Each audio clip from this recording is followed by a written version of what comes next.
কবিরাজ রে দাইকা আনো। আগুন পানির কবিরাজ তুই কই? আমার মাইয়ার অবস্থা খারাপ, তাড়াতাড়ি বাইর হ। সর্বনাশ, ওরে তো জঙ্গলের কানি ডাইনি জাদু করছে। দেরি করিস না, শিগগির ওই ডাইনিরে ধইরা নিয়ে আয়, নাইলে তোর মাইয়া মারা যাইবো। ওই কানি ডাইনি,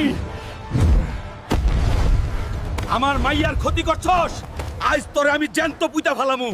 সামনে আয় ডাইনি, তোর জাদু দিয়া আমার মাইয়ারে ভালো কর, নাইলে এই জঙ্গল আমি জ্বালায়া দিমু। ওই সেমরিটা তাইলে তোর মাইয়া আছিল। ভালাই হইছে বাপ বেড়ি দুইটারে এক লগে মারুম। এক লগে মারবি? তোরে নিচে নামায়া লই আগে। শয়তান ডাইনি, তোর জাদু সহ তোরে মাটির নিচে পুইতা ফেলমু। আজ তোর ঘাড় মটকাই দিমু। তাড়াতাড়ি আমার মাইয়ারে সুস্থ কইরা দে। তোর মাইয়ারে সুস্থ করতে পাট্টু